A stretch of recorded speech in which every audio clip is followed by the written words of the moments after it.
Social media post ಒಂದು ಕಮ್ಯುನಿಟಿಗೆ ಭಯ ಹುಟ್ಟಿಸಬಹುದು. ಒಂದು ಫೇಕ್ ನರೇಟಿವ್ ಇಡೀ ದೇಶದ ಹಾರ್ಮೋನಿಗೆ ಡಿಸ್ಟರ್ಬ್ ಮಾಡಬಹುದು. ಇದೀಗ ಸಿಂಗಾಪುರ್ನಲ್ಲೂ ಇದೇ ರೀತಿಯ ಘಟನೆ ದೊಡ್ಡ ಚರ್ಚೆಗೆ ಕಾರಣ ಆಗಿದೆ. ಭಾರತೀಯ ಸಮುದಾಯದ ವಿರುದ್ಧ ಹರಿದಾಡಿದ 14 ಹೇಟೆಡ್ ಪೋಸ್ಟ್ಗಳನ್ನು ಸಿಂಗಾಪುರ್ ಸರ್ಕಾರ ಈಗ ಬ್ಲಾಕ್ ಮಾಡಿದೆ. ಯೂಟ್ಯೂಬ್, ಫೇಸ್ಬುಕ್, ಎಕ್ಸ್ ಎಲ್ಲಾ ಪ್ಲಾಟ್ಫಾರ್ಮ್ಗೂ ಡೈರೆಕ್ಟ್ ಆಗಿ ಆರ್ಡರ್ ಕೊಟ್ಟಿದೆ. ಇದು ಫ್ರೀಡಮ್ ಆಫ್ ಸ್ಪೀಚ್ಗೆ ವಿರುದ್ಧನಾ ಅಥವಾ ಸೊಸೈಟಿಯಲ್ಲಿ ಸೇಫ್ಟಿಗಾಗಿ ಬೇಕಾದ ಸ್ಟ್ರಿಕ್ಟ್ ಆಕ್ಷನ್? ಹಾಗಾದ್ರೆ ಸಿಂಗಾಪುರ್ನಲ್ಲಿ ಏನಾಯ್ತು? ಯಾವ ಪೋಸ್ಟ್ನ ರಿಮೂವ್ ಮಾಡಕ್ ಹೇಳಿದ್ದಾರೆ? ಸಿಂಗಾಪುರ್ ಯಾಕೆ ಇಷ್ಟು ಸ್ಟ್ರಿಕ್ಟ್ ಆಗಿದೆ? ಈ ಎಲ್ಲಾ ಪ್ರಶ್ನೆಗೆ ಈ ವಿಡಿಯೋದಲ್ಲಿ ಉತ್ತರ ಇದೆ. ವಿಡಿಯೋನ ಕೊನೆವರೆಗೂ ನೋಡಿ, ಯಾಕಂದ್ರೆ ಕೊನೆಯಲ್ಲಿ ನಿಮ್ಮನ್ನು ಯೋಚನೆಗೆ ಬೀಳಿಸುವ ಒಂದು ಪ್ರಶ್ನೆ ಇದೆ.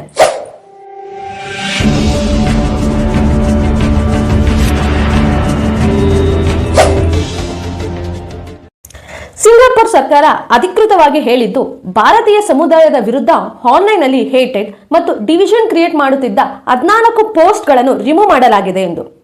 ಈ ಪೋಸ್ಟ್ಗಳು ವಿವಿಧ ಸೋಷಿಯಲ್ ಮೀಡಿಯಾ ಪ್ಲಾಟ್ಫಾರ್ಮ್ಗಳಲ್ಲಿ ವೈರಲ್ ಆಗ್ತಿದ್ವು. ಕೆಲವು ಪೋಸ್ಟ್ಗಳಲ್ಲಿ ಕಮ್ಯುನಿಟಿಯನ್ನ ಟಾರ್ಗೆಟ್ ಮಾಡಿದ್ದಾರೆ. ಹೇಟ್ಫುಲ್ ನರೇಟಿವ್ಗಳಿದ್ವು. ಸಿಂಗಾಪುರ್ ಸರ್ಕಾರ ತಕ್ಷಣ ಆಕ್ಷನ್ ತೆಗೆದುಕೊಂಡಿದೆ. ಯಾಕಂದ್ರೆ ಸಿಂಗಾಪುರ್ ಒಂದು ಸ್ಮಾಲ್ ಕಂಟ್ರಿ ಆದ್ರೂ ಅಲ್ಲಿ ಸೊಸೈಟಿ ತುಂಬಾ ಸೆನ್ಸಿಟಿವ್ ಆಗಿದೆ. ಅಲ್ಲಿ christians community, Malays community, Indian community ಹೀಗೆ ಹಲವಾರು ಫಾರಿನ್ ನ್ಯಾಷನಲ್ ಒಟ್ಟಿಗೆ ಬದುಕ್ತಿದ್ದಾರೆ. ಅಲ್ಲಿ ಪೀಸ್ಫುಲ್ ಮೇಂಟೈನ್ ಮಾಡೋದು ತುಂಬಾ ಇಂಪಾರ್ಟೆಂಟ್.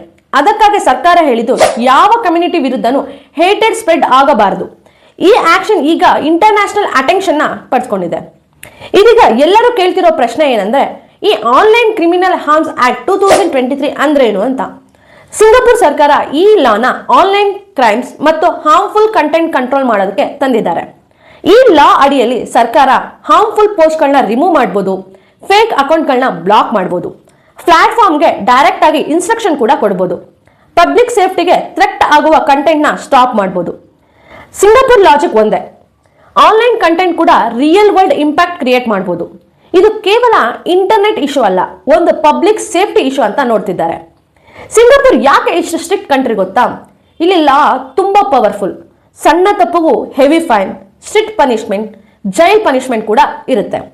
ಅದೇ ಕಾರಣಕ್ಕೆ Singapore clear country, clean country ಹಾಗೂ ಸೇಫ್ ಕಂಟ್ರಿ, ಡಿಸಿಪ್ಲಿನ್ ಕಂಟ್ರಿ ಅಂತ ಕೂಡ ಹೆಸರು ಪಡೆದಿದೆ. ಸಿಂಗಾಪುರ್ ಸರ್ಕಾರ ಒಂದು ವಿಷಯನ ತುಂಬಾ ಸೀರಿಯಸ್ ಆಗಿ ನೋಡ್ತಿದೆ. ರ್ಯಾಷನಲ್ ಹಾರ್ಮೋನಿ ಅವರು ಬಿಲೀವ್ ಮಾಡೋದು ಏನಂದ್ರೆ, ಒಂದು ಕಮ್ಯುನಿಟಿ ವಿರುದ್ಧ ಹೇಟ್ ಸ್ಪ್ರೆಡ್ ಆಯ್ತು ಅಂದ್ರೆ ಅದು ಫ್ಯೂಚರ್ನಲ್ಲಿ ದೊಡ್ಡ ವೈಲೆನ್ಸ್ ಕ್ರಿಯೇಟ್ ಮಾಡ್ಬೋದು, ಫಿಯರ್ ಕ್ರಿಯೇಟ್ ಮಾಡ್ಬೋದು. ಸಿಂಗಾಪುರ್ ಯಾವಾಗ್ಲೂ ಪ್ರಾಬ್ಲಮ್ ದೊಡ್ಡದಾಗಕ್ಕೆ ಮುಂಚೆ ಆಕ್ಷನ್ ತಗೊಳುತ್ತೆ. ಈ ಇನ್ಸಿಡೆಂಟ್ ಅಲ್ಲೂ ಆಗಿದ್ದು ಇದೆ. ಇದೀಗ ದೊಡ್ಡ ಡಿಬೇಟ್ ಆಗಿ ಶುರುವಾಗಿದೆ. ಫ್ರೀಡಮ್ ಆಫ್ ಸ್ಪೀಚ್ ಇರಬೇಕಾ ಅಥವಾ ಹೇಟ್ ಸ್ಪೀಚ್ ನ ಕಂಟ್ರೋಲ್ ಮಾಡಬೇಕಾ? ಕೆಲವೊಬ್ರು ಹೇಳ್ತಾರೆ ಪೀಪಲ್ಸ್ಗೆ ಒಪಿನಿಯನ್ ಹೇಳೋ ಫ್ರೀಡಮ್ ಇರಬೇಕು ಅಂತ. ಇನ್ನು ಕೆಲವೊಬ್ರು ಹೇಳ್ತಾರೆ ಫ್ರೀಡಮ್ ಹೆಸರಿನಲ್ಲಿ ಹೇಟ್ ಸ್ಪ್ರೆಡ್ ಮಾಡೋದನ್ನ ತಪ್ಪಿಸ್ಬೇಕು ಅಂತ. ಈ ಎರಡರ ಮಧ್ಯ ಡಿಫ್ರೆನ್ಸ್ ಅರ್ಥ ಮಾಡ್ಕೊಳ್ಳೋದು ತುಂಬಾ ಇಂಪಾರ್ಟೆಂಟ್. ಕ್ರಿಟಿಸಮ್ ಬೇರೆ, ಹೇಟ್ ಸ್ಪೀಚ್ ಬೇರೆ. ಯಾರಾದ್ರೂ ರಿಲಿಜನಲ್ ನ ಟಾರ್ಗೆಟ್ ಮಾಡಿದ್ರೆ, ಕಮ್ಯುನಿಟಿ ವಿರುದ್ಧ ಹೇಟೆಡ್ ಕ್ರಿಯೇಟ್ ಮಾಡಿದ್ರೆ ಅದು ಮುಂದೆ ಫ್ಯೂಚರ್ ಅಲ್ಲಿ ತುಂಬಾ ಡೇಂಜರ್ ಆಗಿ ತಿರುಗಬಹುದು. ಇದೀಗ ಜಗತ್ತಿನಲ್ಲಿ ಹಲವಾರು ದೇಶಗಳಲ್ಲಿ ಜರ್ಮನಿ, UK, ಆಸ್ಟ್ರೇಲಿಯಾ, ಸಿಂಗಾಪುರ್ ಈ ರೀತಿಯ ಹೇಟ್ ಕಂಟೆಂಟ್ಗಳ ಮೇಲೆ ಸ್ಟ್ರಿಕ್ಟ್ ರೂಲ್ಸ್ ನ ತರ್ತಿವೆ. ಸೋಷಿಯಲ್ ಮೀಡಿಯಾ ಕಂಪನಿಗಳಿಗೂ ಇದು ತುಂಬಾ ಪ್ರೆಷರ್ ಆಗ್ತಾ ಇದೆ. ಇಂಡಿಯಾದಲ್ಲೂ ಇದೇ ರೀತಿಯ ಲಾ ಬೇಕಾ? ಇಂಡಿಯಾದಲ್ಲಿ freedom of speech constitutional rights ಆಗಿದೆ. ಆದ್ರೆ ವೈಲೆನ್ಸ್ ಪ್ರೊವೋಕ್ ಮಾಡುವ ಕಂಟೆಂಟ್, ಫೇಕ್ ನ್ಯೂಸ್ಗಳು ಇವುಗಳ ಮೇಲೆ ಲಾ ಈಗಾಗಲೇ ಇವೆ. ಆದ್ರೆ ಚಾಲೆಂಜ್ ಏನಪ್ಪಾ ಅಂದ್ರೆ, ಇಂಡಿಯನ್ ಪಾಪ್ಯುಲೇಷನ್ ತುಂಬಾ ಹೆಚ್ಚಿದೆ ಹಾಗೂ ಇಂಡಿಯಾದಲ್ಲಿ ತುಂಬಾ ಹಲವಾರು ಲ್ಯಾಂಗ್ವೇಜ್ಗಳಿದ್ದಾವೆ. ಪ್ಲಾಟ್ಫಾರ್ಮ್ ಕೂಡ ಕೌಂಟ್ಲೆಸ್ ಆಗಿದೆ. ಹಾಗಾಗಿ ಮಾನಿಟರಿಂಗ್ ಮಾಡೋದು ತುಂಬಾ ಡಿಫಿಕಲ್ಟ್. ಸಿಂಗಾಪುರ್ ಸ್ಮಾಲ್ ಕಂಟ್ರಿ, ಆದ್ರಿಂದ ಸ್ಟ್ರಿಕ್ಟ್ ಇಂಪ್ಲಿಮೆಂಟೇಷನ್ ತುಂಬಾ ಈಸಿಯಾಗಿ ಆಗುತ್ತೆ. ಆದ್ರೆ ಒಂದ್ ಥಿಂಗ್ ಅಂತೂ ಕ್ಲಿಯರ್, ಸೋಷಿಯಲ್ ಮೀಡಿಯಾನು ಮುಂದೆ ಗೋರ್ಮೆಂಟ್ಗಳು ಕಂಟ್ರೋಲ್ ಮಾಡ್ತವೆ. ಇನ್ ಮುಂದೆ social media completely free ಆಗಿರುತ್ತಾ?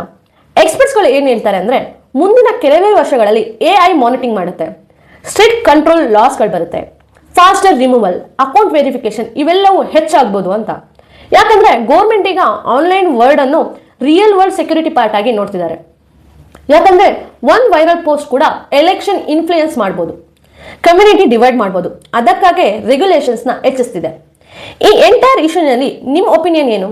Social media full freedom ಆಗಿರ್ಬೇಕಾ ಅಥವಾ ಹೇಟ್ ಸ್ಪೀಚ್ ಮಾಡೋರಿಗೆ ಸ್ಟ್ರಿಕ್ಟ್ ಆಗಿ ಪನಿಷ್ಮೆಂಟ್ ಕೊಡ್ಬೇಕಾ?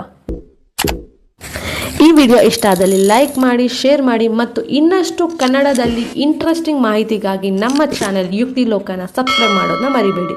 Thank you for watching. See you in next interesting video.